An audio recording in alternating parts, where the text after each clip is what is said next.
हरिओम नमस्कार मित्रों, प्रणाम। जय श्री राम, जय बद्री केदार। मित्रों, पुनः एक बार आपका स्वागत कर रहा हूं अपने इस ज्योतिष कार्यक्रम में। आज चर्चा कर रहा हूं सूर्य ग्रह की। आपकी जन्म कुंडली में सूर्य ग्रह कहां पर बैठा हुआ है, वहां पर बैठ करके सूर्य की स्थिति क्या बनती है, कैसा फल देता है सूर्य, उसके बारे में आपको सूक्ष्म जानकारियां दूंगा।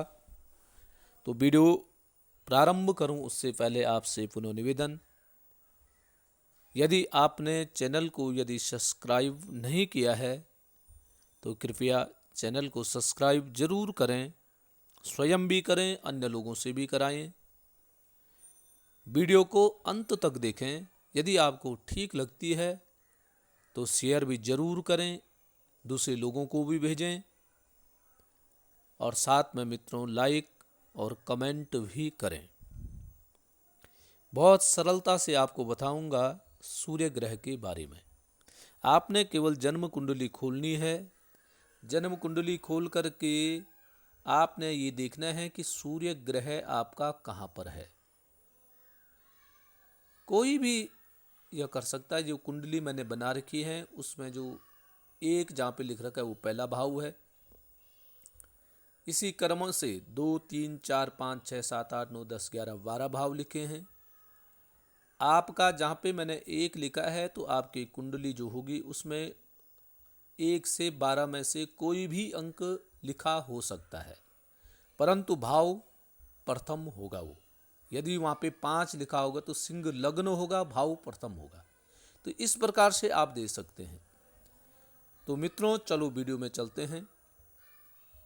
जो पहला भाव है वहाँ पे यदि सूर्य बैठा हुआ है तो सूर्य जिसका लग्न में बैठा हुआ है, प्रथम भाव में बैठा हुआ है, ऐसा व्यक्ति क्रोधी होता है, परंतु उतना व्यावहारिक भी होता है। जितना क्रोध करता है उतना प्रेम भी करता है। नीतिगत कार्य करने वाला ऐसा व्यक्ति होता है, नीतियों में निपुण होता है, साथ साथ में व्यवहार कुशल होता है, परिवार के लिए समर्पित, जिससे यदि प्रेम करता है तो उसके लिए समर्पित है, जिससे शत्रुता करता है तो शत्रुता भी पूरी तरह से निभाने वाला ऐसा व्यक्ति होता है। थोड़ा जल्दीबाजी करने वाला व्यक्ति होता है। स्वाभिमान, कभी कभी अहंकार में भी ऐसे व्यक्ति का बदल जाता है। दूसरे भाव की बात करेंगे तो दूसरे भाव में यदि सूर्य ग्रह है तो यहां पर थोड़ा सा सूर्य ग्रह अच्छा फल नहीं देता है। धन थोड़ा ऐसा व्यक्ति कम कराता है, कम बचाता है। पिता का सहयोग पूर्ण रूप से नहीं मिल पाता है, या पिता का लाभ ऐसा व्यक्ति कम उठा पाता है। जमा पूंजी ऐसे व्यक्ति के पास कम होती है, पैसे को बचा नहीं पाता है, जमा नहीं कर पाता है। मित्रों, तृतीय भाव की बात करें तो तृतीय भाव में यदि सूर्य ग्रह है तो ऐसे व्यक्ति के पराक्रम में कोई कमी नहीं आती है। जोश खरोश पूरा रहता है, सत्यशील, सत्य का साथ देने वाला होता है, अच्छा आचरण से युक्त ऐसा व्यक्ति होता है। क्रोध करता है परंतु सोच समझ करके, जोश होता है परंतु होश के साथ जोश ऐसे व्यक्ति के पास होता है। चौथे भाव की बात करें तो सूर्य चौथे भाव में बहुत अच्छा फल नहीं देता है। सुख भी और दुख की भी मिश्रित प्राप्ति होती है। ऐश्वर्य का समस्त सामग्री ऐसे व्यक्ति के पास होती है, परंतु उसका भोग जैसा भोगना है वैसा भोग नहीं पाता है। इसलिए ऐश्वर्य तो होता है परंतु आनंद की अनुभूति ऐसा व्यक्ति कम ही कर पाता है। उस सुख का भोग कम ही भोग पाता है। चौथे भाव में यदि आपका सूर्य है तो। पंचम भाव में मित्रों, पंचम भाव में यदि सूर्य ग्रह विराजमान है, ऐसे व्यक्ति की शिक्षा दीक्षा अच्छी होती है, परंतु संतान पक्ष से ऐसा व्यक्ति हमेशा चिंतित रहता है। संतान के ऊपर ज़्यादा रौब जमाना और फिर बच्चे इनके अनुकूल न होना, इसलिए यह सदैव संतान पक्ष से परेशान और चिंतातुर रहता है।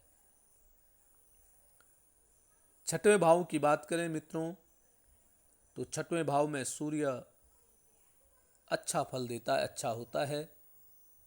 एक तो ऐसे व्यक्ति के जो शत्रु हैं, शत्रुओं को अपने ऊपर हावी नहीं होने देता है। उच्च पद की प्राप्ति कराने वाला सूर्य छठवें भाव में बनता है। सातवें भाव की बात करें, सातवें भाव में भी सूर्य अच्छा फल नहीं देता है।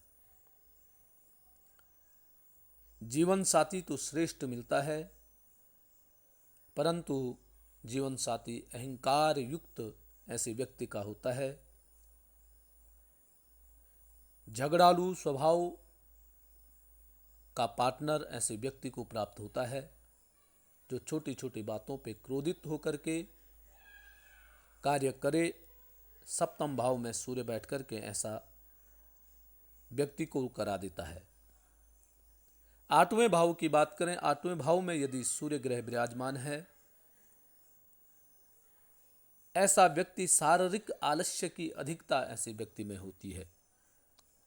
बुद्धि तो तीव्र होती है, परंतु शरीर आलस्य से भरा हुआ होता है।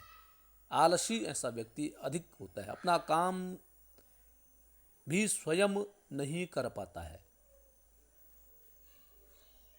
नवम भाव की बात करें, नवम भाव में बैठा हुआ सूर्य व्यक्ति की धार्मिक प्रवृत्ति होती है, परंतु धार्मिक कृत्य करता है तो दूसरे को दिखाने के लिए। अभिमान स्वाभिमान बहुत अधिक होता है धार्मिक कृत्यों में भी। नवम भाव में बैठकर के सूर्य इस प्रकार की वृत्ति जातक की बना देता है। मित्रों, दसम भाव में, दसम भाव में जिस व्यक्ति का सूर्य होता है, आजीविका वृत्ति में कुशल होता है ऐसा व्यक्ति। येन केन प्रकारेण धन की प्राप्ति करने वाला होता है। धन की कमी कभी भी ऐसे व्यक्ति के पास नहीं होती है। धन की सदैव प्राप्ति होती है। जहाँ 5 वहाँ 10 ऐसे व्यक्ति को प्राप्त होता है, अर्थात अधिक ही प्राप्त होता है। बात करेंगे 11वें भाव की। 11वें भाव में जिस व्यक्ति का सूर्य होता है, ऐसा व्यक्ति धन संपत्ति से युक्त होता है और अपने पुरुषार्थ के द्वारा, अपनी मेहनत के द्वारा धन संचय करने वाला ऐसा व्यक्ति होता है। बहुत मेहनती होता है, पुरुषार्थ सिद्ध होता है और जो धन संचय करता है तो अपनी मेहनत से करता है। मित्रों, 12वें भाव की यदि बात करें, 12वें भाव में यदि किसी व्यक्ति का सूर्य है, तो ऐसे व्यक्ति को यदि अच्छी संगति मिले, अच्छी दिशा मिले, अच्छे साथी मिलें, तो ऐसा व्यक्ति धन का सदुपयोग करने वाला होता है। धन का अच्छा उपयोग ऐसा व्यक्ति करता है। ठीक यदि इसका उल्टा हो, साथी अच्छे न मिले, संगति अच्छी न मिले, तो फिर ऐसा व्यक्ति धन को बर्बाद करने वाला हो जाता है। इसलिए जिसके 12वें भाव में सूर्य हो, ऐसे व्यक्ति को अपनी संगति अच्छी रखनी चाहिए। अच्छी संगति वाला ऐसा व्यक्ति होना चाहिए, अन्यथा आपका कमाया हुआ धन ऐश्वर्य कब समाप्त हो जाए उसमें आपको स्वयं भी पता नहीं चल पाएगा। मित्रों, ये थे 12 भाव के सूर्यों के बारे में जानकारियाँ। ये सूक्ष्म जानकारियाँ हैं। आज के लिए मित्रों इतना ही। कल पुनः किसी नई जानकारी के साथ आपके सामने प्रस्तुत होऊंगा। तब तक के लिए नमस्कार, प्रणाम, जय श्री राम, जय बद्री केदार।